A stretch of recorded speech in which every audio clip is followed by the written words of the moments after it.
Hello everyone, ఇదైతే నాకు చాలా స్పెషల్ డే అనమాట. ఎందుకంటే సితారా నేను ఇద్దరం కలిసి ఒకరికొకరు హెల్ప్ చేసుకుంటూ వరలక్ష్మి వ్రతం చేసామన్నమాట.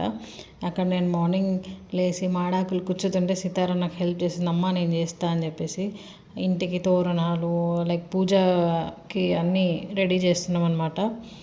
అక్కడ చూడండి సితారా ఏం చేస్తుందో. మొత్తం ఫస్ట్లీ ఒక పూజ కానీ ఏదైనా పండగ కానీ చేసుకోవాలంటే ఇంట్లో ఇట్లాంటి చిన్న చిన్న పిల్లలు, అది కూడా అల్లరి చేసే పిల్లలు ఉంటే చాలా కష్టం అది చేయాలంటే. చూడండి, నేను రెడీ చేసే కంటే ముందే దాన్ని దేవుడి దగ్గరికి వెళ్ళి అన్నీ పైన పెట్టేస్తుంది, రెడీ చేస్తుంది. ఫస్ట్లీ మేము ఏం చేసామంటే కడప కడుక్కున్నాం అనమాట. కడప పైన ముగ్గు కూడా అన్నీ నేను పసుపు రాసి ముగ్గేసాను అనమాట.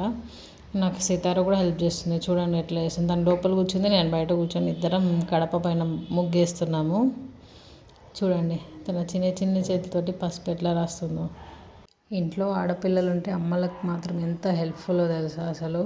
అంటే ఇప్పుడు మా మమ్మీ ఎట్లా ఫీల్ అవుతుంది అనేది నాకు ఆ వాల్యూ తెలుస్తుంది అనమాట. ఆడపిల్లలు అంటే ఒక ఎమోషన్. మెయిన్లీ పండుగల టైంలో అమ్మాయిలు ఇంట్లో సందడి చేస్తుంటే చాలా హ్యాపీగా అనిపిస్తుంది.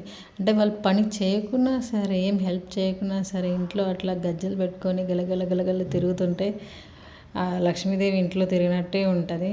మా లక్ష్మీదేవి అయితే అన్ని అవతారాలు ఎత్తుతుంది.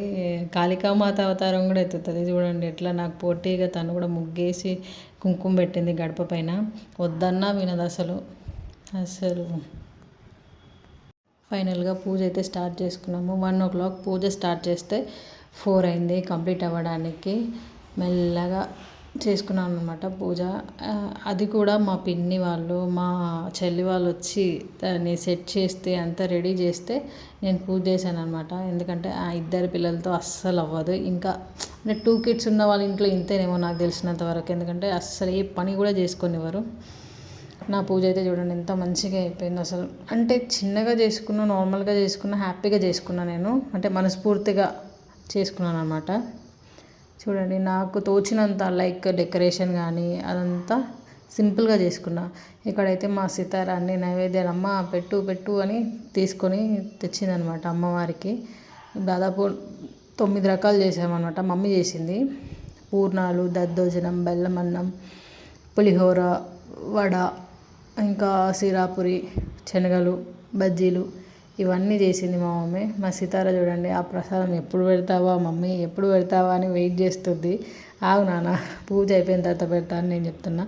సో మెల్లగా అట్లా మా పిన్ని మంత్రాలు చదువుతుంటే నేను ఇంకా పూజ చేశాను అనమాట.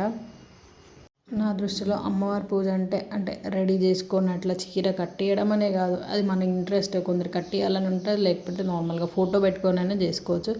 Up to its our wish. But చేసుకున్నంత వరకు ఫుల్ ఫ్లెడ్జ్డ్గా ఒక నిష్టతోటి చేసుకోవాలన్నదే నా ఉద్దేశం అనమాట. సో నేనైతే చిన్నగా చేసుకున్నా కానీ హ్యాపీగా చేసుకున్నా, విత్ ఫుల్ ఆఫ్ హ్యాపీనెస్తో చేసుకున్నా నేను. ఆ పెద్దమ్మవారిని అయితే మంచిగా నా దగ్గర ఉన్న జ్యువెలరీతోనైతే రెడీ చేసా. ముందర కలశం పెట్టుకొని అమ్మవారికి ఒక పూలమాల అండ్ గోల్డ్ పెండెంట్ అమ్మవారిది వేసాను. ఆ తర్వాత గాజుల దండ కూడా వేసాను అమ్మవారికి. చిట్టి గాజుల దండ అంటారు కదా, అది వేసాను అనమాట. అలా అలా అమ్మవారి పూజ అయితే నేను గ్రాండ్గా మంచిగా చేసుకున్నాను అనమాట. పూజ కంప్లీట్ చేసుకొని హారతి ఇచ్చాను. ఆ తర్వాత నైవేద్యాలు సమర్పించాను అమ్మవారికి. అట్లా పూజ కంప్లీట్ చేసుకున్న తర్వాత మా పిన్ని వాళ్ళకి, మా మమ్మీకి, మా చెల్లి వాళ్ళకి అండ్ ఫైనల్గా మా ఇంటి మహాలక్ష్మికి సితారకి అయితే నేను వాయనం ఇచ్చాను. వాయనం ఇచ్చి అందరి బ్లెస్సింగ్స్ అయితే తీసుకున్నాను. మళ్ళీ నేను వేరే వాళ్ళ ఇంటికి కూడా వాయనానికి వెళ్ళాను.